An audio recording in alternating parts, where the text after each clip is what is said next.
So আমরা আজকে আলোচনা করব, কি নিয়ে আলোচনা করব?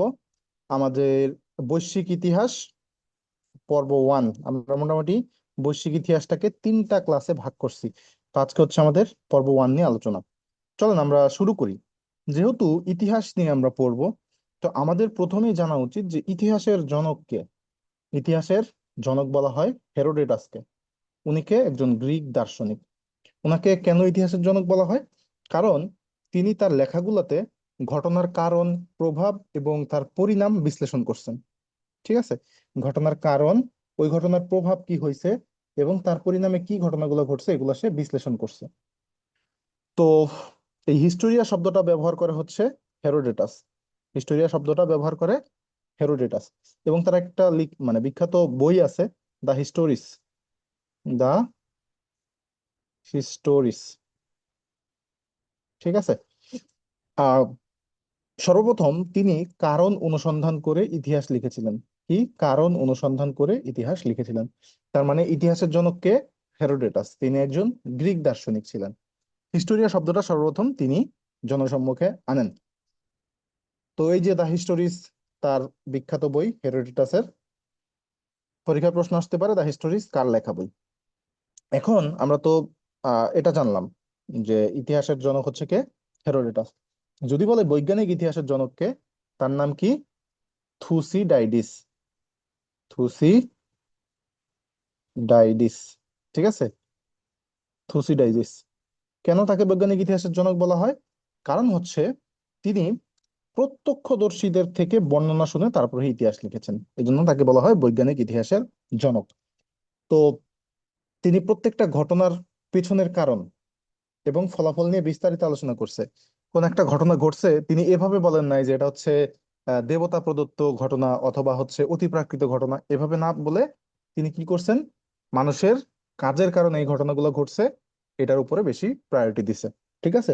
অর্থাৎ অতিপ্রাকৃত বা দেবতার হস্তক্ষেপ নয়, বরং মানব কার্যকলাপকে বেশি গুরুত্ব দিয়েছেন। ওকে, তাহলে আমরা জানলাম কি ইতিহাসের জনক হেরোডেটাস এবং বৈজ্ঞানিক ইতিহাসের জনককে থুসিডাইডিস। থুসিডাইসিসের একটা বিখ্যাত বই আছে, কি নাম কি বলেন তো? Peloponnesian war. Peloponnesian war. এবং থুসিডাইডিস ট্র্যাপ নামে একটা থিওরি আছে, এটা কিন্তু আমি গত ক্লাসে আপনাদেরকে বলছিলাম। হুম। তারপরে আসেন যে ম্যাগনা কার্টা। চলেন ম্যাগনা কার্টাটা আমরা একটু ইন ডিটেলস আলোচনা করি। ম্যাগনা কার্টা। ম্যাগনা কার্টা। ম্যাগনা কার্টা। এই ম্যাগনা কার্টাটা স্বাক্ষরিত হয় 1215 সালের 15ই জুন। 1215 সালের কত? 15ই জুন। 15 জুন। তো ইংল্যান্ডের তৎকালীন রাজা ছিল জেমস। রাজা জেমস, কিং জেমস। ঠিক আছে? King James. তো উত্তরাধিকার সূত্রে উনি ফ্রান্সে কিছু জায়গা জমি পাইতেন। উত্তরাধিকার সূত্রে উনি ফ্রান্সে কিছু জায়গা জমি পাইতেন। কিন্তু 1204 সালে ওই জায়গাগুলা, জমিগুলা দখল হয়ে যাওয়ার একটা সম্ভাবনা তৈরি হয়। তো উনি মনে করেন যে ইংল্যান্ডের মতো একটা দেশের রাজা, তার জায়গা জমি ফ্রান্সে দখল হয়ে যাচ্ছে, তো উনি তো এটার একটা প্রতিকার করবে। প্রতিকার বলতে কি? তখন তো তাকে যুদ্ধ করতে হবে, তাছাড়া তো তিনি আরেক দেশে গিয়ে তার জায়গা জমি উদ্ধার করতে পারবে না। যুদ্ধে যদি জয়ী হয় তাহলেই সে জায়গা জমিগুলো উদ্ধার করতে পারবে। তো তখন তিনি যুদ্ধের প্রিপারেশন নেওয়া শুরু করে। এখন যুদ্ধ যদি করতে চান, আপনার কি লাগবে? অর্থ লাগবে, টাকা পয়সা লাগবে, অস্ত্র লাগবে। এগুলা কিভাবে আসবে? অবশ্যই মানে অর্থের মাধ্যমে, তাই না? তো টাকা পয়সা না থাকলে তো আপনি যুদ্ধ করতে পারবেন না প্রপারলি। এই জন্য তিনি কি করে, তৎকালীন সময়ে এই টাকা পয়সার যোগান গুলো আসতো কিভাবে? ওই যে রাজ্যে যে কর আরোপ করা হইতো, কর থেকে যেই টাকা পয়সাগুলো আসতো সেগুলাই ছিল রাজাদের আর্নিং সোর্স। উনি কি করে? বিভিন্ন জিনিসপত্রের উপরে উচ্চ হারে কর আরোপ করা শুরু করে। উচ্চ হারে কর আরোপ করা শুরু করে। কর আরোপ। উচ্চ হারে কর আরোপ করা শুরু করলে সাধারণত স্বাভাবিকভাবেই যে আহ, মধ্যবিত্ত শ্রেণী যারা আছে বা গরিব দুঃখী মানুষ যারা আছে, তারা তো, তাদের তো এটা পছন্দ হবে না, তাই না? কারণ তাদের মনে করেন যে নিজেদের দিন যাপন করতে অবস্থা খারাপ। এখন যদি আরো বেশি কর আরোপ করে রাজা, তাহলে তো স্বাভাবিকভাবেই তারা নাখোশ হবে। আবার এই রাজা কি করতো? অভিজাত শ্রেণী যারা ছিল তাদের সম্পদ বাজেয়াপ্ত করতো। তার মানে দেখেন, রাজা একই সাথে মধ্যবিত্ত নিম্নবিত্ত মানুষেরও মন জয় করতে পারতেছে না, মানে তাদের শত্রু হয়ে যাচ্ছে, আবার অভিজাত শ্রেণীরও শত্রু হয়ে যাচ্ছে। তখন এই মধ্যবিত্ত এবং অভিজাত শ্রেণী একসাথে রাজার বিরুদ্ধে প্রতিবাদ করলো, এবং রাজার বিরুদ্ধে প্রতিবাদ করার পরেই মোটো কি বলে মূলত এই ম্যাগনা কার্টা চুক্তিটা স্বাক্ষর হয়। চলুন আমরা একটু এখন দেখি। দেখেন, ম্যাগনা কার্টা কত 1215 সালে স্বাক্ষরিত হয়, এটা ভেরি ভেরি ইম্পর্টেন্ট একটা সাল। 1215 সালের 15ই জুন রানীমেড নামক স্থানে রাজা জন চুক্তিটি স্বাক্ষর করে। এই যে এখানে যে কথাগুলো বললাম, যে ফ্রান্সে কিছু সম্পত্তি ছিল, আহ তারপর হচ্ছে কর বাড়ায় দেয়, এগুলো তো মোটামুটি বলেই ফেলছি। তো ওই যে অভিজাতদের সম্পত্তি বাজেয়াপ্ত করত, এবং রাজ্যের গুরুত্বপূর্ণ সিদ্ধান্তগুলো তারা, মানে রাজা নিজে একক ক্ষমতায় গ্রহণ করত। কিন্তু অভিজাতরা চাইতো যে রাজ্যের যে গুরুত্বপূর্ণ সিদ্ধান্তগুলো আছে, এই ডিসিশন মেকিং এ তাদের যেন পার্টিসিপেশন থাকে। ঠিক আছে। তো যেহেতু মাঝে মধ্যেই অভিজাতদের সম্পত্তি বাজেয়াপ্ত করত, তখন অভিজাতরা চাইলো যে না, রাজার ক্ষমতাকে একটু সীমাবদ্ধ করা দরকার। রাজা চাইলেই নিজ ইচ্ছা মতো যেন সিদ্ধান্ত নিতে না পারে। ঠিক আছে। তো ওই সময়ে মোটামুটি যেহেতু দেশের সাধারণ জনগণ সবাই হচ্ছে ক্ষিপ্ত হয়ে ওঠে রাজার বিরুদ্ধে, তাই কি 1215 সালে রাজা জন সামন্তদের চাপে রাজার অধিকার সংক্রান্ত এই চুক্তিতে স্বাক্ষর করে। তো কি ছিল এই ম্যাগনা কার্টায়, এই চুক্তিতে কি ছিল? দেখেন, এই চুক্তিতে প্রথমবারের মতো বলা হয় যে রাজা নিজেও কি হবে, আইন দ্বারা নিয়ন্ত্রিত থাকবে, অর্থাৎ সে চাইলেই নিজ ইচ্ছা মতো যা খুশি তা করতে পারবে না। এবং সে যদি উল্টাপাল্টা কোনো কাজ করে, তাহলে অবশ্যই আইন দ্বারা তারও বিচার হবে। ঠিক আছে। জনগণের মৌলিক কিছু অধিকারকে নিশ্চিত করে, কোনো বিচার ছাড়া কাউকে বন্দি করে রাখা যাবে না, এবং কর আরোপ করার আগে অবশ্যই প্রজাদের সম্মতি নিতে হবে। ঠিক আছে। স্থানীয় লোকদের অনুমোদন ছাড়া কারো স্বাধীনতায় হস্তক্ষেপ করা যাবে না, অর্থাৎ ব্যক্তি স্বাধীনতার রক্ষা। আচ্ছা, একটা কথা বলেন তো, একটা প্রসঙ্গ যেহেতু আসলেই, বলেন তো ব্যক্তি স্বাধীনতার রক্ষা বাংলাদেশের সংবিধানের কত নম্বর অনুচ্ছেদে আছে, বলতে পারবেন কেউ?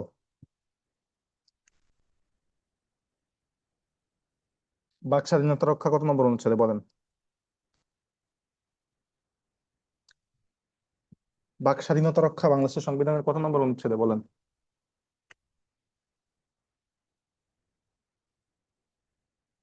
Not a single one. একজনও বলতে পারতেছেন না?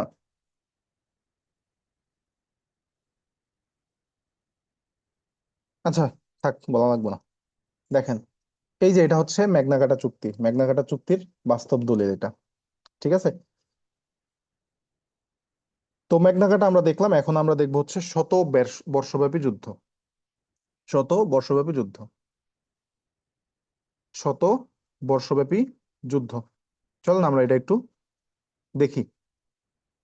শত বর্ষব্যাপী যুদ্ধে আসলে কি আছে। শত বর্ষব্যাপী যুদ্ধটা শুরু হয় হচ্ছে 1337 সালে এবং শেষ হয় 1453 সালে। প্রায় 100 বছর ধরে এই যুদ্ধটা চলে। এই যুদ্ধটা হয়েছে মূলত হচ্ছে ব্রিটেন এবং ফ্রান্সের মধ্যে। ঠিক আছে। ফ্রান্স জয়ী হয়েছে এই যুদ্ধে। আমরা প্রথমে একটু এটার ডিসকাশন করি, যে আসলে আপনারা বুঝতে পারবেন। তো ওই সময়ে ফ্রান্সের রাজা ছিল হচ্ছে দশম লুই। দশম লুই, উনি ছিলেন ফ্রান্সের রাজা। ঠিক আছে। তো ওনার কোনো পুত্র সন্তান ছিল না। স্বাভাবিকভাবেই যখন রাজা মারা যাবে, রাজার ছেলে হবে রাজা, তাই না?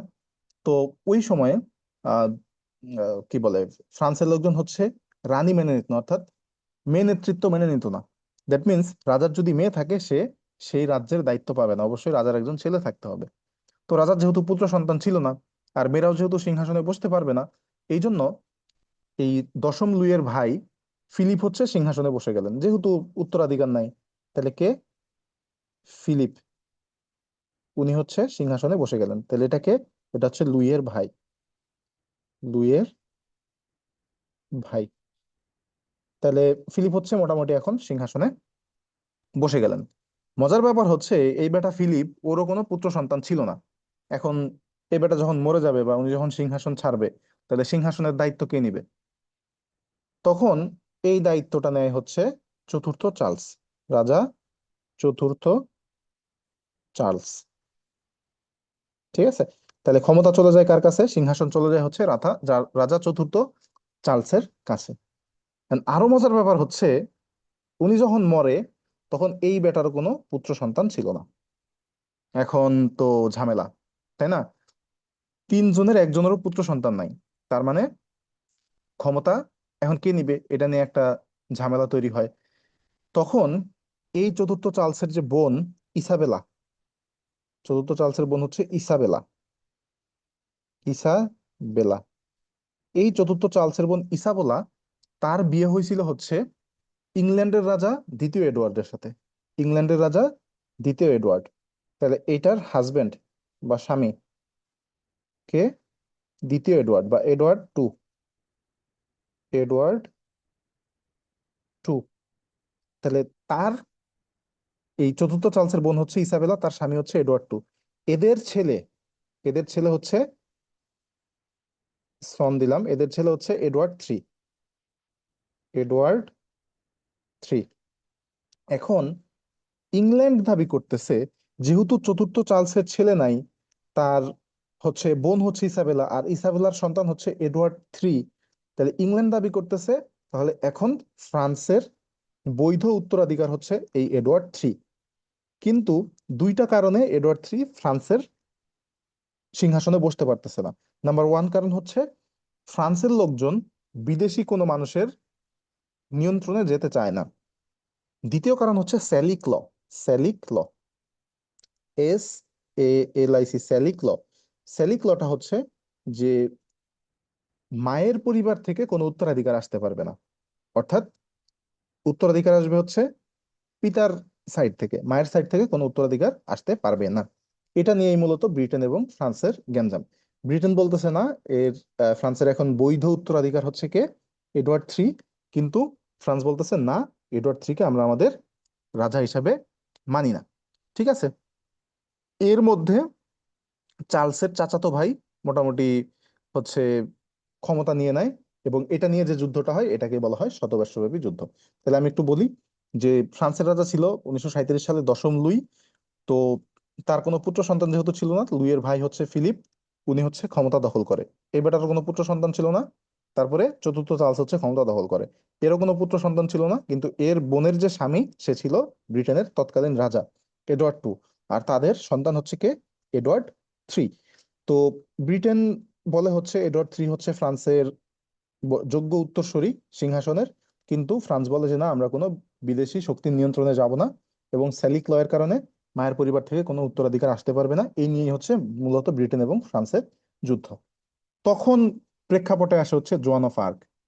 জোয়ান অফ আর্ক, ঠিক আছে, তখন প্রেক্ষাপটে আসে কে, জোয়ান অফ আর্ক। এই জোয়ান অফ আর্ক বলে, উনি হচ্ছে কোন দেশের, উনি হচ্ছে ফ্রান্সের একটা নারী।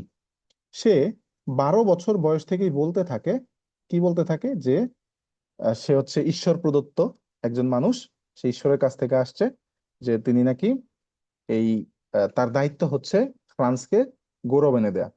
তো তখন হচ্ছে যখন যেহেতু যুদ্ধ চলতেছে, উনি হচ্ছে কি করে, উনি হচ্ছে ওই পুরুষ বেশ ধরে, যেহেতু একজন নারী, পুরুষ বেশ ধরে ব্রিটেনের সাথে যুদ্ধ করে।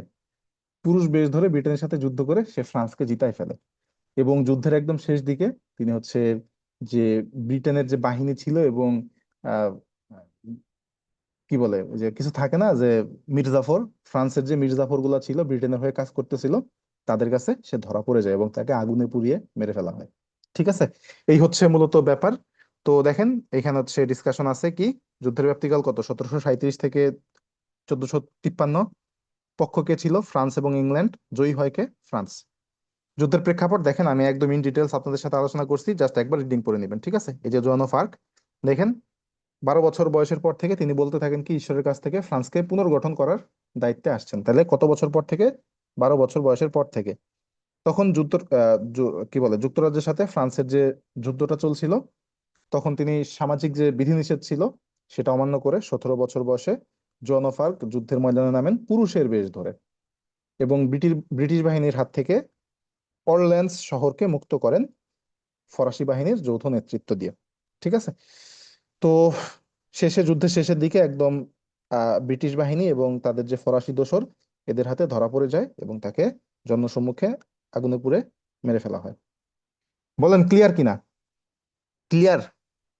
যা বললাম এতক্ষণ, এই যে দুইটা কনটেক্সট বললাম, একটা হচ্ছে কি বলে এটাকে, আহ ম্যাগনা কার্টা, আরেকটা হচ্ছে কি, আরেকটা হচ্ছে এই যে শতবর্ষব্যাপী যুদ্ধ। এই দুইটা কনটেক্সট কি ক্লিয়ার? বাক স্বাধীনতা, বাক স্বাধীনতা হচ্ছে 39 নম্বর অনুচ্ছেদ।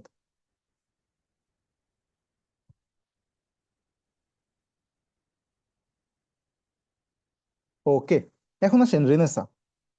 রেনেসা হচ্ছে একটা ফরাসি শব্দ। এটার অর্থ কি? অর্থ হচ্ছে পুনর্জন্ম, রিবার্থ বা পুনর্জাগরণ। রেনেসা অর্থ হচ্ছে পুনর্জন্ম বা পুনর্জাগরণ। রোমান সাম্রাজ্যের পতনের পরে ইউরোপে হচ্ছে ডার্ক এজ বা অন্ধকার যুগ শুরু হয়। তো এটা খুব একটা ইম্পর্টেন্ট না। এটা চলতে থাকে হচ্ছে পঞ্চম শতক থেকে 14তম শতক পর্যন্ত। ঠিক আছে? তো ইউরোপে রেনেসা শুরু হয় কত কত শতাব্দীতে বলেন তো? চতুর্দশ শতাব্দীতে হচ্ছে ইউরোপে রেনেসা শুরু হয়। রেনেসা শুরু হয় কত শতাব্দীতে? চতুর্দশ শতাব্দীতে। চতুর্দশ শতকে ইউরোপে রেনেসা শুরু হয়। ইউরোপে হচ্ছে গণিত, দর্শন, জ্যোতির্বিদ্যা, বিজ্ঞান এবং সাহিত্যের পুনর্জাগরণ হয়। এই রেনেসার সময়কালটা হচ্ছে চতুর্দশ শতক থেকে সপ্তদশ শতক পর্যন্ত, অর্থাৎ 1301 সাল থেকে 1600 সাল পর্যন্ত। রেনেসা নিয়ে আপনারা মোটামুটি বিস্তারিত জানবেন হচ্ছে যখন ইংলিশ লিটারেচার পড়তে যাবেন তখন। ঠিক আছে? আচ্ছা, অনেকে মনে করে যে রেনেসা শুরু হয় হচ্ছে 1453 সালে। কোথায় বলেন তো? ইতালির ফ্লোরেন্স শহরে। এবং এটার পৃষ্ঠপোষক ছিল হচ্ছে ফ্যামিলিটার নামটা যেন কি ভুলে গেলাম। আচ্ছা, এই যে এইসব ইতিহাস কাহিনী টাহিনী দরকার নাই। এই যে এই দুইটা তথ্য এখান থেকে মনে রাখবেন যে রেনেসা শুরু হয় ইতালির ফ্লোরেন্স শহরে। ফ্লোরেন্সের হচ্ছে মেডিসি ফ্যামিলির পৃষ্ঠপোষকতায় শিল্প সংস্কৃতির বিকাশ নতুন করে ঘটা শুরু করে। ঠিক আছে? তো দেখেন রেনেসার বৈশিষ্ট্য কি। রেনেসার বৈশিষ্ট্য হচ্ছে হিউম্যানিজম বা মানব ধর্ম, মুক্ত চিন্তা, জাতীয়তাবাদ, ব্যক্তি স্বাতন্ত্র্য, চিত্রকলায় রৈখিক দৃষ্টিভঙ্গির ব্যবহার এবং বিজ্ঞানের উন্নতি। অর্থাৎ যা কিছু মোটামুটি মানব কল্যাণের জন্য উন্নত প্রয়োজন, সবকিছুই রেনেসার বৈশিষ্ট্য ছিল। এটা দরকার নাই, এগুলা পড়ার দরকার নাই। দেখেন এই যে চিত্রকলায় রৈখিক দৃষ্টিভঙ্গি, এই ছবিটা দ্বারা যে আসলে এই রৈখিক দৃষ্টিভঙ্গি দ্বারা যে কি বোঝাইলো, আমি এটা মানে কি বোঝায় আমি এটা নিজেও জানি না আসলে। জাস্ট মনে হইলো যে দেয়ার দরকার, একটা চিত্র দিয়ে দিছি। আচ্ছা দেখেন, নিকোলা ম্যাকিয়াভেলি, নিকোলা ম্যাকিয়াভেলিকে কি বলা হয় জানেন? যে রেনেসার বরপুত্র। রেনেসার বরপুত্র বলা হয় ম্যাকিয়াভেলিকে। উনাকে বলা হয় যে আধুনিক রাষ্ট্রবিজ্ঞানের জনক। ম্যাকিয়াভেলিকে বলা হয় আধুনিক রাষ্ট্রবিজ্ঞানের জনক। তার একটা উল্লেখযোগ্য বই আছে, নাম কি? The Prince. আর উনি জন্মগ্রহণ করেন হচ্ছে ইতালির ফ্লোরেন্স শহরে। তারপর আসেন দা ভিঞ্চি। উনাকে বলা হয় দ্য রেনেসা ম্যান। ওনাকে বলা হয় কি? The renaissance man. রেনেসার অগ্রদূত তাকে ডাকা হয়। তাহলে নিকোলা ম্যাকিয়াভেলিকে কি বলা হয়? রেনেসা বরপুত্র। আর লিওনার্দো দা ভিঞ্চিকে বলা হয় রেনেসার অগ্রদূত বা the renaissance man. Leonardo da ভিঞ্চির কিছু বিখ্যাত চিত্রকর্ম: Mona Lisa, lady with an ermine এবং ভার্জিন অফ দ্য রক্স। ঠিক আছে? এই যে এটা হচ্ছে দ্য লাস্ট সাপার। আগের যে চিত্র দেখলাম এটা হচ্ছে দ্য লাস্ট সাপার। এটা কার? লিওনার্দো দা ভিঞ্চির। মাইকেল অঞ্জেলো। তো মাইকেল অঞ্জেলোকে বলা হয়েছে রেনেসা মানব। রেনেসা মানব। তাহলে আমরা কি দেখতেছি? আমরা দেখলাম যে নিকোলা ম্যাকিয়াভেলিকে কি বলা হয়? নিকোলা ম্যাকিয়াভেলিকে বলা হয় রেনেসা বরপুত্র। তার একটা উল্লেখযোগ্য বই কি? The prince. লিওনার্দো দা ভিঞ্চির নাম হচ্ছে রেনেসার অগ্রদূত বা দ্য রেনেসা ম্যান। আর মাইকেল অঞ্জেলোকে বলা হয় কি? রেনেসা মানব। তার একটা উল্লেখযোগ্য কীর্তি হচ্ছে ম্যাডোনা অফ দ্য স্টেপস। তো ওনার কিছু বিখ্যাত ভাস্কর্য ভাস্কর্য আছে, এগুলো আমাদের একটু মাথায় রাখতে হবে। নাইট, মোজেস, পিয়েতো, এই তিনটা মোটামুটি মনে রাখলেই হবে। ঠিক আছে? এটা দরকার নাই, জাস্ট এই জিনিসটা মাথায় রাখবেন, দ্য লাস্ট জাজমেন্ট। মাইকেল অঞ্জেলোর একটা বিখ্যাত চিত্রকর্ম হচ্ছে দ্য লাস্ট জাজমেন্ট। ওকে, এটা হচ্ছে মাইকেল অঞ্জেলো। আচ্ছা, আমরা মোটামুটি একটু রিক্যাপ করে আসি প্রথম থেকে, হ্যাঁ, একটু রিক্যাপ করে আসি। দেখেন, আমরা প্রথমে কি দেখলাম? ইতিহাসের জনক কি? ইতিহাসের জনক হচ্ছে হেরোডেটাস। তার একটা বিখ্যাত বই কি, দ্য হিস্টোরিস। হিস্টোরিয়া শব্দটি প্রথম ব্যবহার করে গ্রিক দার্শনিক হেরোডেটাস। তারপরে আসেন যে বৈজ্ঞানিক ইতিহাসের জনক হচ্ছে থুসিডাইডিস। তার একটা বিখ্যাত বই কি? তার একটা বিখ্যাত বই হচ্ছে পেলোপনেশীয় ওয়ার। এই পেলোপনেশীয় ওয়ার, এই বইটা তিনি মূলত লেখা হচ্ছে স্পার্টা এবং অ্যাথেন্সের যে যুদ্ধ হয়েছিল সেই যুদ্ধের কাহিনী নিয়ে। তো ওনাকে বলা হয় বৈজ্ঞানিক ইতিহাসের জনক। ঠিক আছে। তারপর আসেন যে ম্যাগনা কার্টা হচ্ছে 1215 সালের 15ই জুন হচ্ছে আহ চুক্তি স্বাক্ষরিত হয়। চুক্তিতে স্বাক্ষর করে হচ্ছে রাজা জেমস। তো এটার ব্যাকগ্রাউন্ডটা আমরা মোটামুটি বলছি। ব্যাকগ্রাউন্ড আসলে পরীক্ষার জন্য অত ইম্পর্টেন্ট না, তবে তারিখটা ইম্পর্টেন্ট। 1215 সালের 15ই জুন রাজা জেমস। আর এই যে জায়গাটা ইম্পর্টেন্ট, যে কোথায়, রানীমেড নামক স্থানে, কি টেমস নদীর তীরে রানীমেড নামক স্থানে কি করে চুক্তিটি স্বাক্ষরিত হয়। তারপরে আসেন, ম্যাগনা কার্টায় কি ছিল? যে রাজা নিজেও আইনের দ্বারা পরিচালিত হবে। জনগণের কিছু মৌলিক অধিকারের কথা বলা ছিল, যেমন বিচার ছাড়া কাউকে বন্দি করা যাবে না, কর আরোপ করতে হলে অবশ্যই প্রজাদের সম্মতি লাগবে, এবং ব্যক্তি স্বাধীনতায় হস্তক্ষেপ করা যাবে না। যেহেতু ইংল্যান্ডের কোনো সংবিধান নেই, তাই এই ম্যাগনা কার্টাকে দেশের অন্যতম সাংবিধানিক দলিল বলা হয়। ঠিক আছে। তারপর আসেন যে শতবর্ষব্যাপী যুদ্ধ, এটার প্রেক্ষাপট আমি মোটামুটি বলছি। এখান থেকে জাস্ট এই তিনটা পয়েন্ট মোটামুটি মাথায় রাখলেই হবে। আর যুদ্ধের শুরুতে ফ্রান্সের রাজা ছিল 10ম লুই, এই জিনিসটা মাথায় রাখবেন। ঠিক আছে। জন অফ আর্কের ব্যাপারটা তো বললামই। আহ, তিনি হচ্ছে 12 বছর বয়সের পর থেকে মোটামুটি দাবি করতে থাকে সে হচ্ছে ঈশ্বরের কাছ থেকে আসছে ফ্রান্সকে পুনর্গঠন করার জন্য। 17 বছর বয়সে সামাজিক বিধিনিষেধ অমান্য করেই সে যুদ্ধের ময়দানে নেমে যায় এবং যৌথ বাহিনীর সাথে অরল্যান্স শহরকে মুক্ত করে। আহ, তিনি হচ্ছে যুদ্ধের শেষের দিকে ব্রিটিশ বাহিনীর হাতে ধরা পড়ে এবং আগুন দিয়ে তাকে পুড়িয়ে মারা হয়। রেনেসাঁ শব্দের অর্থ হচ্ছে পুনর্জন্ম, পুনর্জাগরণ, রিবার্থ। এটা একটা ফরাসি শব্দ। আহ, এবং এই সময়টাতে ইউরোপের গণিত, দর্শন, জ্যোতির্বিদ্যা, বিজ্ঞান এবং সাহিত্যের পুনর্জাগরণ শুরু হয়। রেনেসাঁর সময়কাল হচ্ছে 14শ থেকে 17শ শতাব্দী পর্যন্ত। 1453 সালে রেনেসাঁ শুরু হয়, অনেকে এটা মনে করে। এবং এটা হচ্ছে শুরু হয় ইতালির ফ্লোরেন্স শহরে। এবং ইতালির যে ফ্লোরেন্স শহরের মেডিসি ফ্যামিলি, এই মেডিসি ফ্যামিলি হচ্ছে এদের পৃষ্ঠপোষক করে। রেনেসাঁর বৈশিষ্ট্য হচ্ছে হিউম্যানিজম, মুক্ত চিন্তা, জাতীয়তাবাদ, ব্যক্তি স্বাতন্ত্র্যবোধ, চিত্রকলায় রৈখিক দৃষ্টিভঙ্গি। নিকোলা ম্যাকিয়াভেলিকে বলা হয় হচ্ছে আধুনিক রাষ্ট্রবিজ্ঞানের জনক। তাকে রেনেসাঁ বরপুত্র বলা হয়। তার একটা বিখ্যাত বই হচ্ছে দ্য প্রিন্স। লিওনার্দো দা ভিঞ্চিকে বলা হয় রেনেসাঁর অগ্রদূত, দ্য রেনেসাঁ ম্যান। এবং তার কিছু বিখ্যাত চিত্রকর্ম হচ্ছে Mona Lisa, lady with an ermine, virgin of the rocks এবং দ্য লাস্ট সাপার। মাইকেল অঞ্জলোকে বলা হয় রেনেসাঁ মানব। তার কিছু বিখ্যাত ভাস্কর্য হচ্ছে নাইট, মোজেস, পিয়েতো এবং দ্য লাস্ট জাজমেন্ট হচ্ছে তার একটা বিখ্যাত চিত্রকর্ম।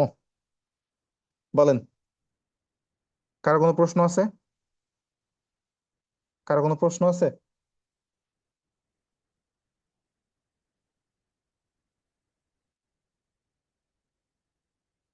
কারো কোনো প্রশ্ন, কোনো সমস্যা?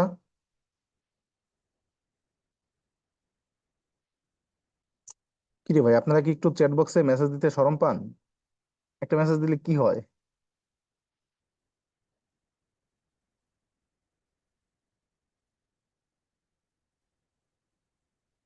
আচ্ছা, চলেন আমরা দেখি পরের টপিকটা কি। পরের টপিকটা হচ্ছে আমাদের রিফরমেশন বা সংস্কার আন্দোলন। তো এই রিফরমেশন বা সংস্কার আন্দোলন মোটামুটি ইউরোপের ইতিহাসে অনেক আহ কি বলবো এটাকে, তাৎপর্যপূর্ণ একটা ঘটনা। ঠিক আছে। দেখেন, খ্রিস্টানরা মূলত দুইটা ভাগে বিভক্ত। একটা হচ্ছে ক্যাথলিক আর একটা হচ্ছে প্রোটেস্ট্যান্ট। একটা কি ক্যাথলিক আর একটা হচ্ছে প্রোটেস্ট্যান্ট। ক্যাথলিকরা হচ্ছে পোপের অনুসারী, অর্থাৎ তারা পোপকে মেনে চলে। আর প্রোটেস্ট্যান্টরা হচ্ছে পোপের বিরুদ্ধে, অর্থাৎ তারা পোপকে প্রোটেস্ট করে।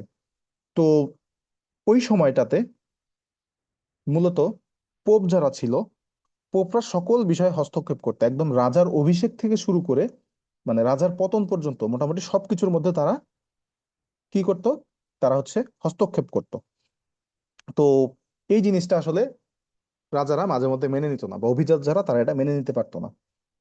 তো এই আন্দোলনের সূচনা করেন হচ্ছে মার্টিন লুথার। উনি হচ্ছে একজন জার্মান নাগরিক। এই মার্টিন লুথার আর হচ্ছে মার্টিন লুথার কিং জুনিয়র, ওই যে আই হ্যাভ এ ড্রিম, এই ভাষণটা যে দিছিল, দুইজন কিন্তু দুই ব্যক্তি, এটা কিন্তু গোলায় ফেলা যাবে না। এই আন্দোলনের সূচনা সূচনা করেন কে? Martin Luther. উনি একজন জার্মান নাগরিক। ঠিক আছে। তো দেখেন, এই যে বললাম যে তারা হচ্ছে কি করতো, রাজার অভিষেক থেকে শুরু করে রাজাকে ক্ষমতাচ্যুত করা পর্যন্ত প্রতি ক্ষেত্রেই হস্তক্ষেপ শুরু করে। তো অনেক সময় যে যাজক, তারা কি করতো, কিং মেকার হিসেবে ভূমিকা পালন করতো।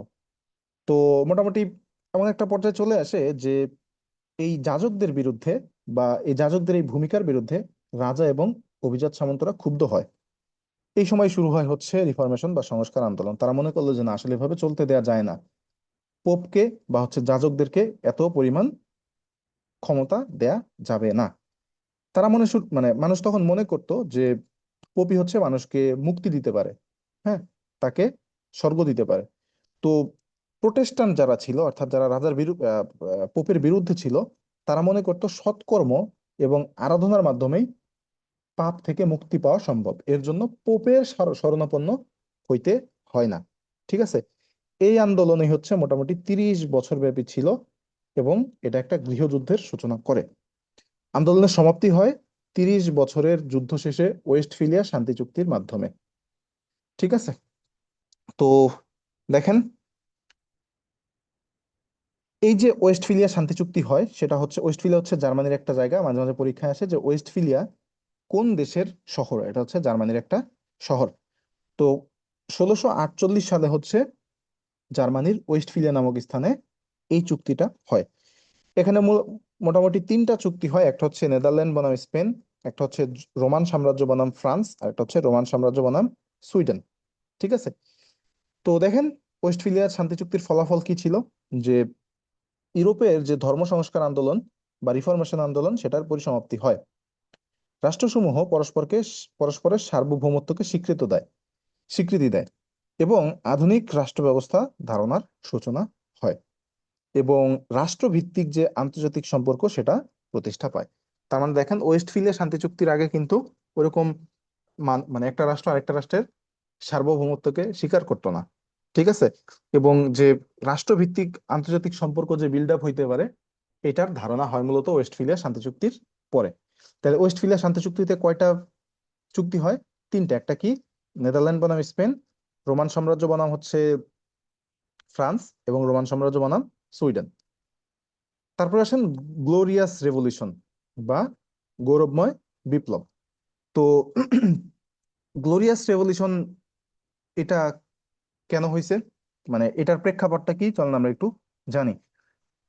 তৎকালীন সময়ে ইংল্যান্ডে মোটামুটি প্রোটেস্ট্যান্টদের সংখ্যা বেশি ছিল, অর্থাৎ পোপের বিরুদ্ধে লোকজন একটু বেশি ছিল। কিন্তু তৎকালীন যে ইংল্যান্ডের রাজা দ্বিতীয় জেমস বা জেমস টু, তৎকালীন ইংল্যান্ডের রাজা দ্বিতীয় জেমস টু, উনি ছিলেন একজন ক্যাথলিক। Catholic Catholic. তার মানে দেখেন যে প্রোটেস্ট্যান্টরা হচ্ছে সংখ্যাগরিষ্ঠ, প্রোটেস্ট্যান্টরা সংখ্যাগরিষ্ঠ, কিন্তু যেই দেশে প্রোটেস্ট্যান্টরা সংখ্যাগরিষ্ঠ, সেই দেশের রাজা হচ্ছে আবার ক্যাথলিক, অর্থাৎ তিনি পোপকে গুরু মানতেন। ঠিক আছে। তো এই যে আহ, কি বলে, জেমস টু এর যে মেয়ে ছিল, জেমস টু এর যে মেয়ে, তিনি আবার ছিল হচ্ছে প্রোটেস্ট্যান্ট। তিনি ছিলেন প্রোটেস্ট্যান্ট, এবং তার বিয়ে হয় হচ্ছে উইলিয়াম অফ অরেঞ্জের সাথে। William of orange William of orange William of orange. তো দেখেন, সিকোয়েন্সটা একটু মিলান, যে জেমস টু ছিল হচ্ছে একজন ক্যাথলিক রাজা, এবং ওই সময়ে ইংল্যান্ড হচ্ছে প্রোটেস্ট্যান্ট সংখ্যাগরিষ্ঠ ছিল।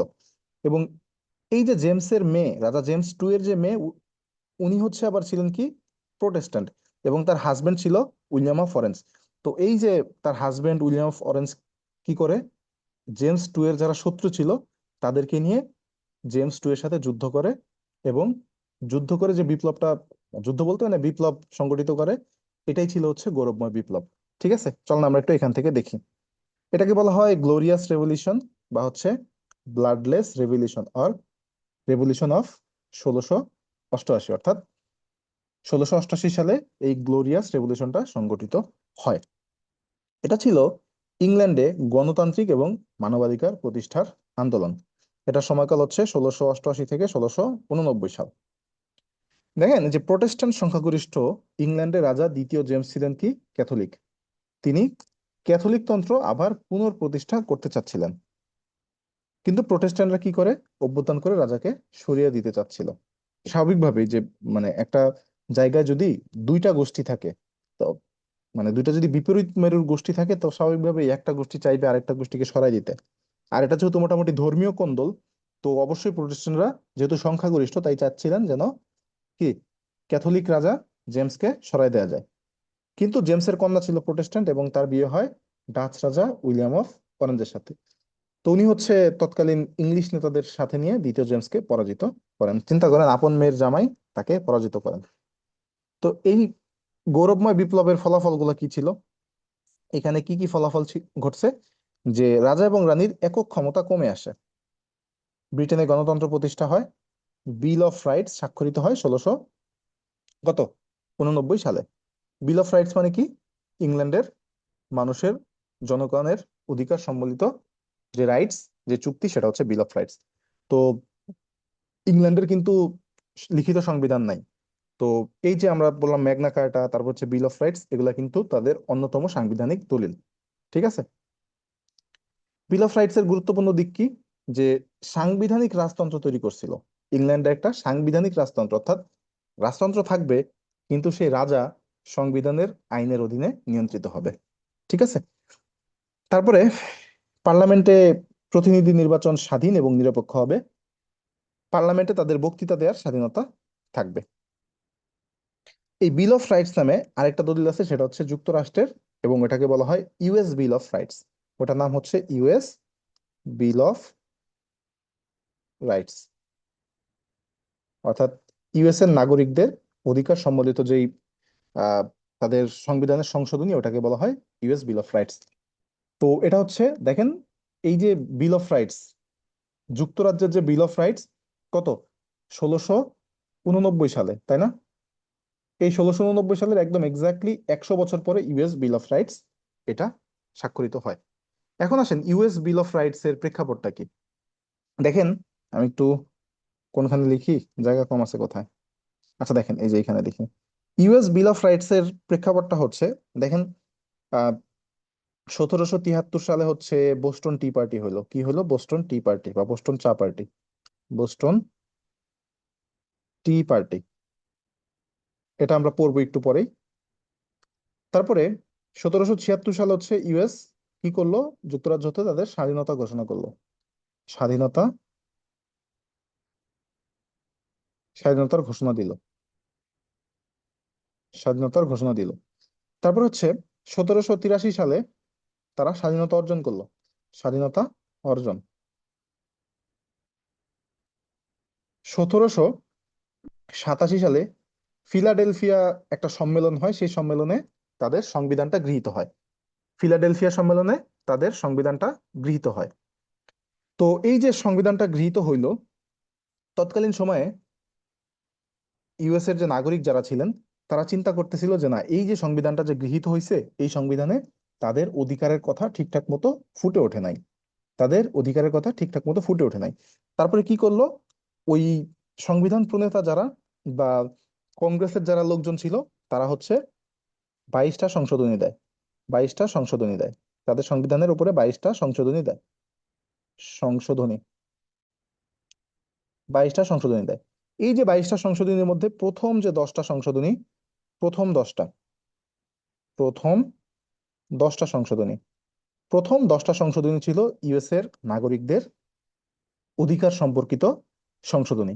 এই প্রথম 10টা সংশোধনীকেই বলা হয় হচ্ছে ইউএস বিল অফ রাইটস। ঠিক আছে, তাহলে দেখেন তো আমরা একটু এখান থেকে দেখি যে মার্কিন সংবিধানের প্রথম 10টি সংশোধনীকে বলা হয় কি ইউএস বিল অফ রাইটস। 1787 সালের যে ফিলাডেলফিয়া সম্মেলন হয়, এই সম্মেলনে হচ্ছে তাদের সংবিধানটা গৃহীত হয়। এবং এতে মার্কিন নাগরিকদের অধিকারের কথা বিশেষভাবে অন্তর্ভুক্ত হয়নি। এই জন্য ওই সময় একটা কি চলতেছিল, প্রোটেস্ট চলতেছিল ব্যাপক রকমের। তেমন পরিস্থিতিতে মার্কিন কংগ্রেসের প্রথম সভায় 22টি সংশোধনী প্রস্তাব করা হয়, যার মধ্যে প্রথম 10টি সংশোধনী হচ্ছে নাগরিকদের অধিকার সংশ্লিষ্ট। এটাকে বলা হয় ইউএস বিল অফ রাইটস। এখানে কি কি সংশোধনী আনা হয়? যে নাগরিকদের কি ধর্মীয় স্বাধীনতা, বাক স্বাধীনতা, সংবাদপত্র স্বাধীনতা, শান্তিপূর্ণভাবে সমবেত হওয়ার স্বাধীনতা থাকবে। এবং তারা চাইলে কি, জনগণ চাইলে অস্ত্র রাখতে এবং বহন করতে পারবে। ঠিক আছে? দেখেন, এই যে মৌলিক অধিকারগুলো, ধর্মীয় স্বাধীনতা, বাক স্বাধীনতা, সংবাদপত্রের স্বাধীনতা, শান্তিপূর্ণভাবে সমাবেশের স্বাধীনতা, সবকিছু কিন্তু বাংলাদেশের সংবিধানে আছে। ঠিক আছে? তো বলেন, আপনারা কি মোটামুটি ক্লিয়ার কিনা এই যে যা যা দেখাচ্ছি? বুঝতে পারতেছেন? কনটেক্সট গুলো কি বুঝতে পারতেছেন? কনটেক্সট গুলো যদি বুঝতে পারেন তাহলে কিন্তু ইতিহাস মনে রাখা খুব বেশি প্যারা হবে না। আমি এই জন্য ব্যাকগ্রাউন্ডের যে হিস্টোরি গুলো আছে এগুলো একটু বলার ট্রাই করতেছি। কনটেক্সট গুলো কি ক্লিয়ার কিনা আপনাদের কাছে? বলেন তো।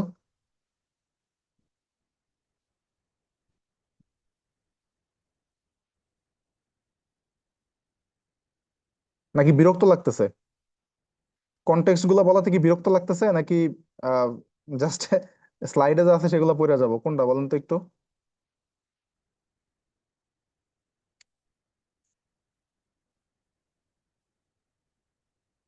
আচ্ছা, এবার আসেন শিল্প বিপ্লব। তো শিল্প বিপ্লবের সূত্রপাত হয় হচ্ছে 1760 সালের দিকে, অর্থাৎ অষ্টাদশ শতাব্দীর হচ্ছে শেষের দিকে। এটা শুরু হয় কোথায়? ইংল্যান্ডে। এই অগাস্তে ব্লাঙ্কি, উনি হচ্ছে সর্বপ্রথম শিল্প বিপ্লব শব্দটি ব্যবহার করেন। এখানে আহ তিনটা নাম নিয়ে মোটামুটি কনফিউশন আছে। আরো আসতে যাব ভাই, এর থেকে আসতে কেমনে যায়? দেখেন, অগাস্তে ব্লাঙ্কি, অগাস্তে ব্লাঙ্কি, অগাস্তে ব্লাঙ্কি, জেরমি ব্লাঙ্কি, জেরমি ব্লাঙ্কি, এবং হচ্ছে আর্নল্ড টোয়েনবি, আর্নল্ড টোয়েনবি।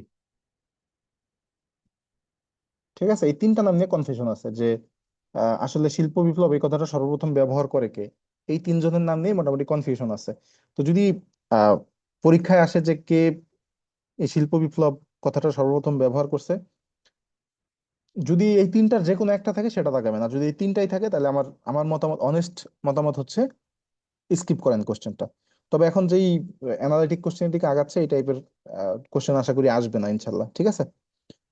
তো এই যে শিল্প বিপ্লবের ফলে মোটামুটি পুঁজিবাদের উদ্ভব হয়, এবং পুঁজিবাদের সূত্রপাতটা মূলত এই উৎপাদন যন্ত্রপাতি যখন ব্যবহার করা শুরু হয় তখন থেকেই পুঁজিবাদের উদ্ভব হয়। প্রথম শিল্প বিপ্লব সংগঠন কাল হচ্ছে কত, 1660 সাল থেকে, সরি 1760 সাল থেকে 1840 সাল পর্যন্ত, অর্থাৎ অষ্টাদশ শতাব্দী থেকে ঊনবিংশ শতাব্দী পর্যন্ত। 1837 সালে শিল্প বিপ্লবের প্রথম ধারণা দিয়েছিলেন কে? ফরাসি লেখক জেরোমি অ্যাডলফ ব্লাঙ্কি। দেখছেন? এবং লুই অগাস্তে ব্লাঙ্কি। এখন দেখেন দুইজনেই ধারণা দিছে, তাহলে পরীক্ষা আসলে আপনি কোনটা দাগাবেন? সুতরাং যদি দুইজনের নামই থাকে বা তিনজনের নামই থাকে তাহলে স্কিপ করাটাই হচ্ছে বুদ্ধিমানের কাজ হবে। এগুলো একটু রিডিং করে নিয়েন, আমার কাছে মনে হয় এগুলা শিল্প বিপ্লব নিয়ে আমরা মোটামুটি সবাই কম বেশি জানি। এগুলো আমি আর আগাচ্ছি না, আপনারা এগুলো একটু রিডিং করে নিন। ঠিক আছে? শিল্প বিপ্লবটা আপনারা একটু রিডিং করে নিন। আচ্ছা, এখন আমরা যেটা দেখবো সেটা হচ্ছে আমেরিকার স্বাধীনতা যুদ্ধ। দেখেন, আমেরিকার স্বাধীনতা যুদ্ধের ভিত্তিপ্রস্তর স্থাপন হয় হচ্ছে 1773 সালের বোস্টন টি পার্টির মাধ্যমে। বোস্টন টি পার্টির মাধ্যমে, বোস্টন টি পার্টি বা বোস্টন চা পার্টি। দেখেন, ওই টাইমে তো হচ্ছে ইংল্যান্ড হচ্ছে সুপার পাওয়ার ছিল। এই 17 অষ্টাদশ শতাব্দীর শেষের দিকে বা ওইরকম টাইমে ইংল্যান্ড ছিল হচ্ছে সুপার পাওয়ার, তাই না? তো ইংল্যান্ড মোটামুটি বিভিন্ন জায়গায় কলোনি স্থাপন করতেছিল। তো যেসব দেশে কলোনি স্থাপন করতেছিল ওইসব দেশে তো স্বাভাবিকভাবেই আহ ওইসব দেশের যে সাধারণ জনগণ যারা, তাদের সাথে ইংল্যান্ডের যে শাসক গোষ্ঠী ছিল তাদের একটা গ্যাঞ্জাম সবসময় লেগেই থাকতো। তো এই যে গ্যাঞ্জাম বা হচ্ছে যারা হচ্ছে প্রোটেস্ট করার ট্রাই করতো, বিভিন্ন বিক্ষোভ সভা সমাবেশ এগুলো যারা করতো, তাদেরকে তো মানে দমাইতে হবে, তাই না? দমানোর জন্য কি করতে হয়? বল প্রয়োগ করতে হয়।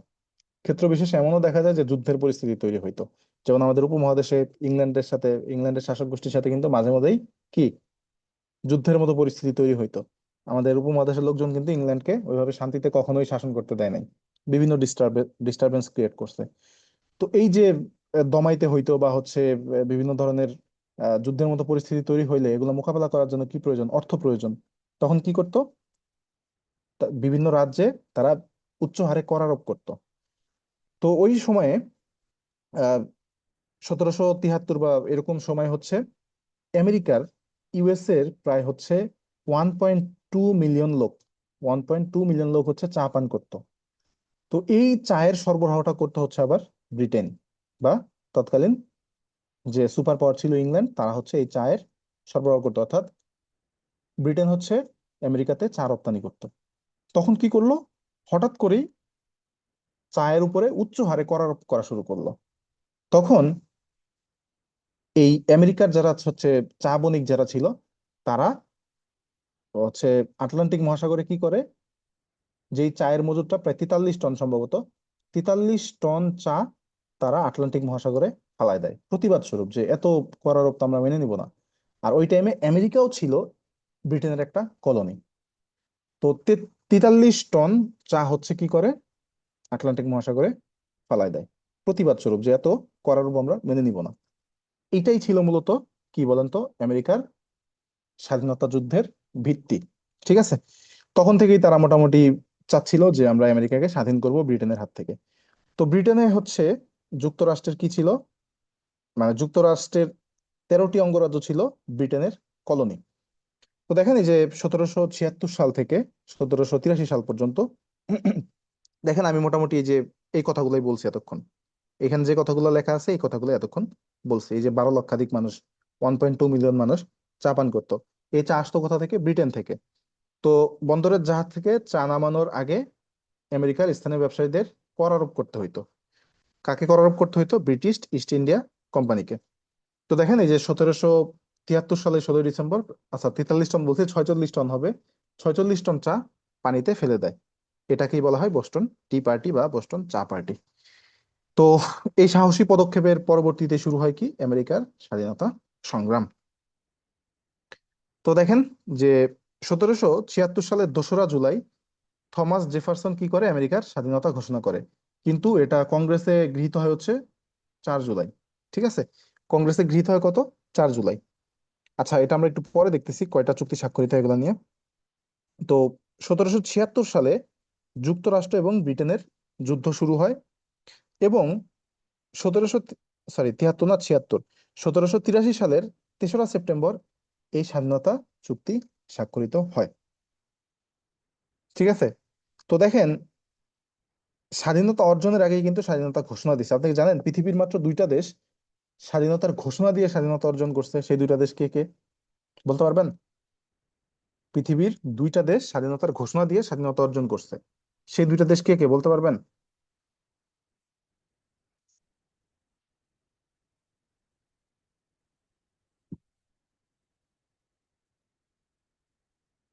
বলতে পারবেন না?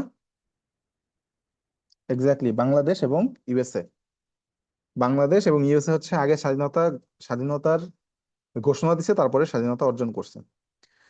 তো এই যে 3 সেপ্টেম্বর যে আহ, তারা স্বাধীন হইলো, এখানে ইউএসএ কে এই স্বাধীনতা অর্জনের পিছনে হেল্প করে কে কে বলেন তো? 3টা দেশ, একটা হচ্ছে কে, নেদারল্যান্ড, ফ্রান্স এবং স্পেন। এই 3টা দেশ কি ইউএসএ কে হেল্প করে। তো এই যে তারা স্বাধীন হলো, এই স্বাধীনতা চুক্তিতে ইউএস এর সাথে তো ব্রিটেন চুক্তি করছেই, পাশাপাশি নেদারল্যান্ড, ফ্রান্স এবং স্পেনের সাথেও চুক্তি করছে। তো দেখেন প্রথম চুক্তি হয় হচ্ছে 2 সেপ্টেম্বর। 3 সেপ্টেম্বর কিন্তু আমেরিকার সাথে স্বাধীনতা চুক্তি স্বাক্ষরিত হয়। 2 সেপ্টেম্বর 1783 সালে হচ্ছে প্রথম চুক্তিটা হয় কার সাথে? ব্রিটেন এবং নেদারল্যান্ডের মধ্যে। এটা কোথায় হয়? প্যারিসে, মানে ফ্রান্সের প্যারিসে। এবং তার পরের দিন 3রা সেপ্টেম্বর 1783 সালে আরো 3টা চুক্তি স্বাক্ষরিত হয় কার কার সাথে? ব্রিটেনের সাথে আমেরিকার, ব্রিটেনের সাথে ফ্রান্সের এবং ব্রিটেনের সাথে স্পেনের। ঠিক আছে? এই চুক্তিগুলা স্বাক্ষরিত হয় কোথায়? এগুলো হয় প্যারিসের উপনগর ভার্সাইতে, এই জন্য এটাকে বলা হয় প্রথম ভার্সাই চুক্তি। তার মানে দেখেন, মোট চুক্তি কয়টা? চারটা। মোট চুক্তি কয়টা? চারটা। মোট চুক্তি হচ্ছে চারটা। চারটা। কোনটা কোনটা দেখেন। 2রা সেপ্টেম্বর হচ্ছে কার সাথে চুক্তি স্বাক্ষরিত হয়? যে ব্রিটেনের সাথে নেদারল্যান্ডের। আর 3রা সেপ্টেম্বর হচ্ছে কি? ব্রিটেনের সাথে আমেরিকা, ফ্রান্স এবং স্পেনের। তাহলে পরীক্ষা যদি প্রশ্ন আসে যে 1783 সালে 3রা সেপ্টেম্বর মোট কয়টি চুক্তি স্বাক্ষরিত হয়, তাহলে অ্যান্সার হবে 3টা। যদি বলো 2রা সেপ্টেম্বর কয়টা চুক্তি স্বাক্ষরিত হয়, তাহলে অ্যান্সার হবে একটা। যদি বলে যে আমেরিকার স্বাধীনতা যুদ্ধ শেষে মোট কতটি চুক্তি স্বাক্ষরিত হয়, তাহলে হবে চারটা। একটা হচ্ছে 2 সেপ্টেম্বর, আর একটা হচ্ছে 3 সেপ্টেম্বর, আর তিনটা হচ্ছে 3 সেপ্টেম্বর। ঠিক আছে, আশা করি মনে থাকবে এগুলা।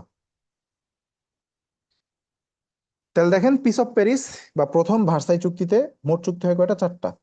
ব্রিটেনের সাথে নেদারল্যান্ড, আমেরিকা, ফ্রান্স এবং স্পেনের, অর্থাৎ আমেরিকার স্বাধীনতা যুদ্ধে যে তিনটা দেশ স্বাক্ষর করছে, ওই তিনটা দেশ এবং আমেরিকা, এই চারটা দেশের সাথে ব্রিটেনের কি হয়? চুক্তি হয়।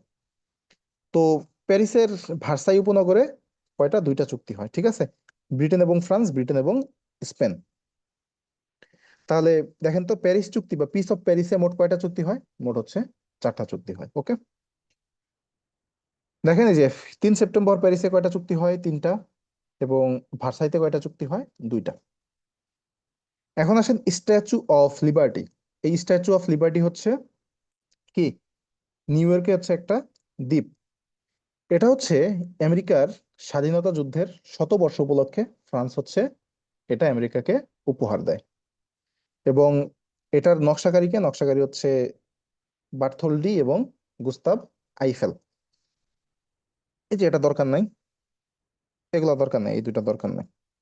তাহলে আমরা এটা মনে রাখবো যে স্ট্যাচু অফ লিবার্টি কোথায় অবস্থিত? নিউ ইয়র্কের লিবার্টি দ্বীপে। এটা হচ্ছে আমেরিকাকে গিফট করে কে? ফ্রান্স। কত সালে? 1886 সালে।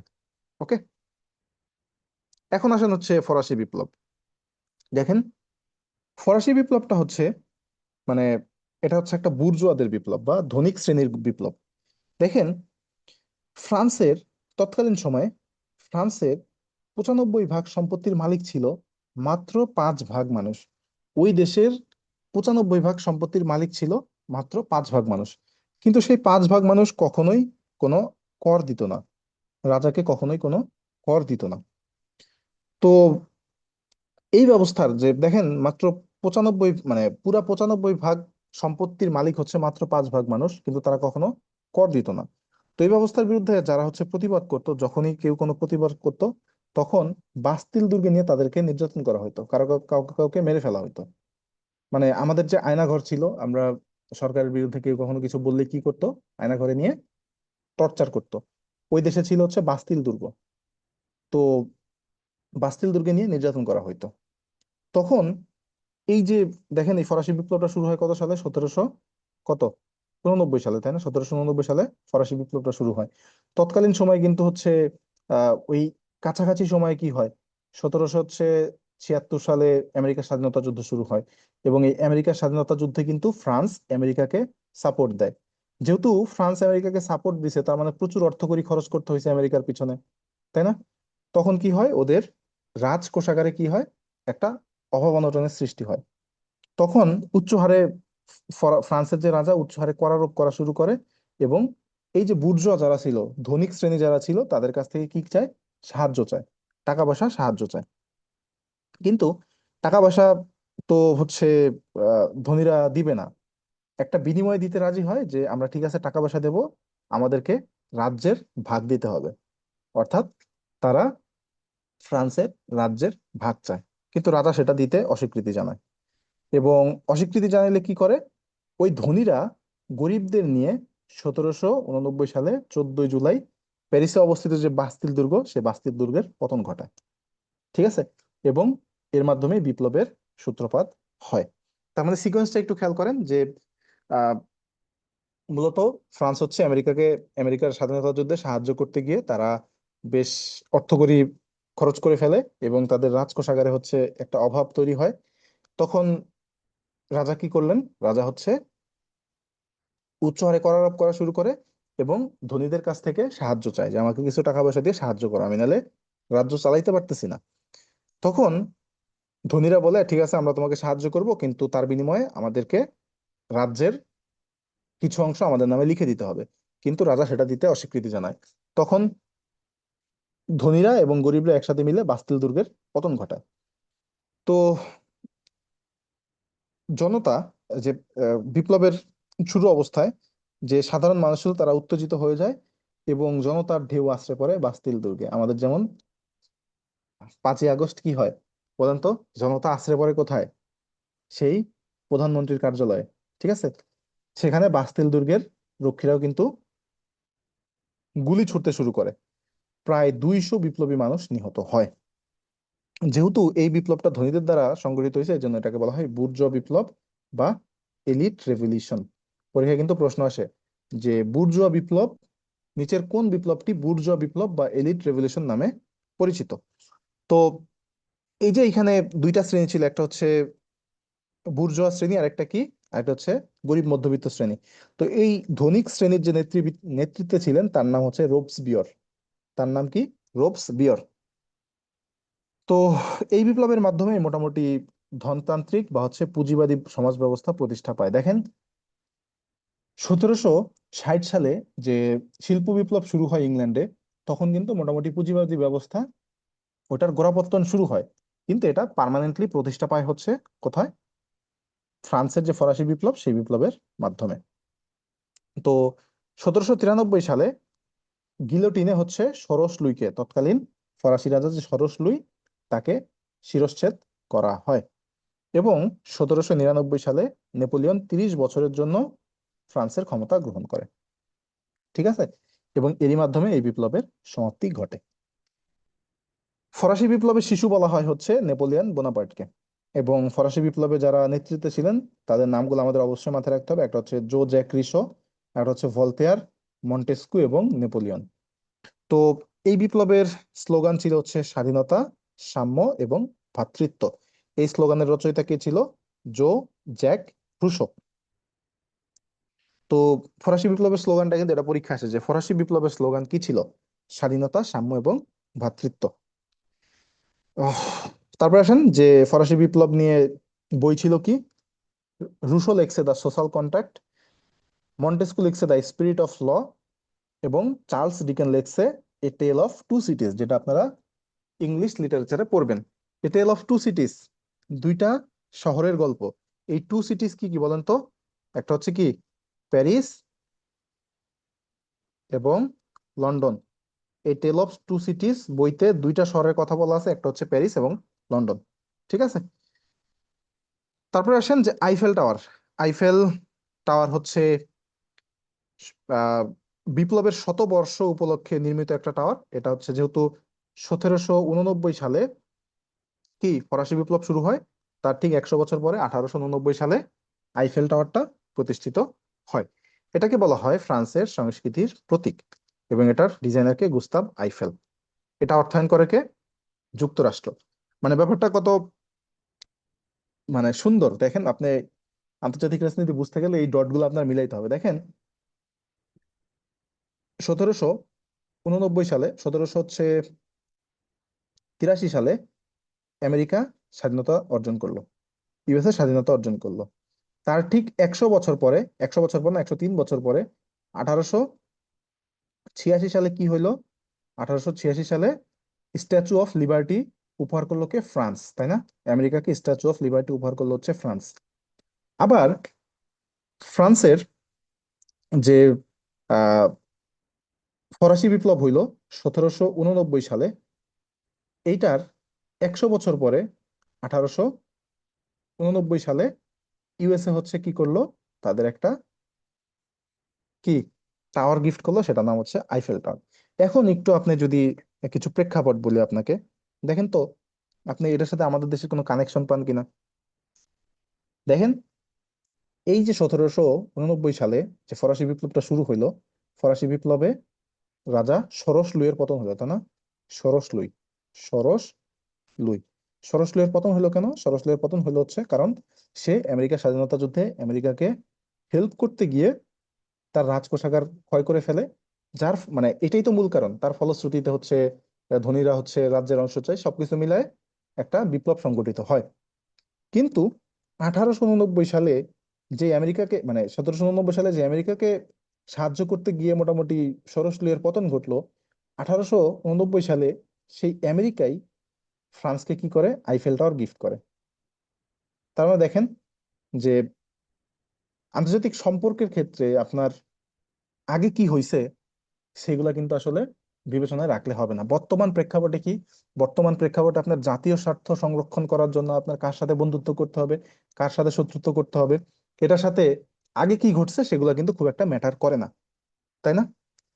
তো বর্তমান আমাদের প্রেক্ষাপটটা দেখেন যে 1971 সালে স্বাধীনতা যুদ্ধ, মানে স্বাধীনতা অর্জন করার পরে আমরা পাকিস্তানের কাছ থেকে স্বাধীনতা অর্জন করছি। আমরা এখনো পাকিস্তানকে শত্রু হিসাবেই চিন্তা করে আসতেছি। আর 1971 সালে ইন্ডিয়া আমাদেরকে হেল্প করছে। ইন্ডিয়া আমাদের হেল্প করছে মানে ইন্ডিয়া আমাদের যে আজীবনের বন্ধু, ব্যাপারটা কিন্তু এমন না। আমি কি বলতে চাচ্ছি আশা করি আপনারা বুঝছেন। এর থেকে বেশি আর বলা উচিত হবে না।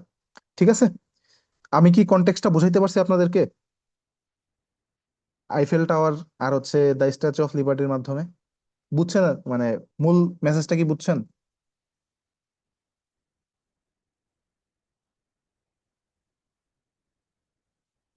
ওকে, এখন আসেন নেপোলিয়ন বোনাপার্ট। সে হচ্ছে আহ এই যে ফরাসি বিপ্লবের শেষে কি হয়, ফ্রান্সের ক্ষমতা দখল করে এবং কি করে নিজেকে সম্রাট ঘোষণা করে হচ্ছে 1834 সালে।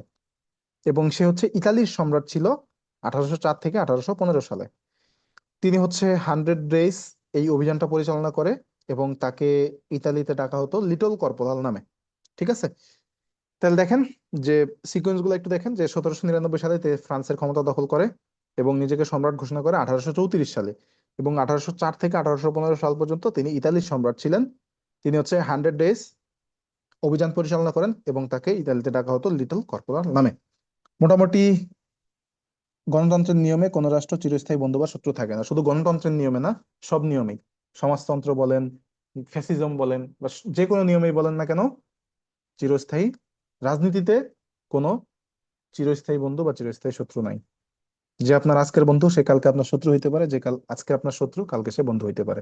ঠিক আছে, রাজনীতিতে শেষ বলে কিছু নাই, চিরস্থায়ী বন্ধু বা চিরস্থায়ী শত্রু বলে কিছু নাই।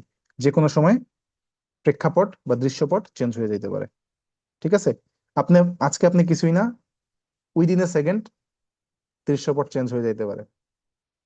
বলেন, আজকে যা যা বললাম মোটামুটি সবকিছু ক্লিয়ার কিনা? আমি চেষ্টা করছি প্রেক্ষাপট অনুযায়ী বলতে, যার যেন আপনারা এগুলা ভালো মতো রিলেট করে পড়তে পারেন এবং পড়াটা আপনাদের কাছে আনন্দময় হয়। ক্লিয়ার কিনা সবকিছু বলেন। আগেই যায় না, আপনাদের কাছে সাথে আমাদের একটু, আমার একটু কথা আছে।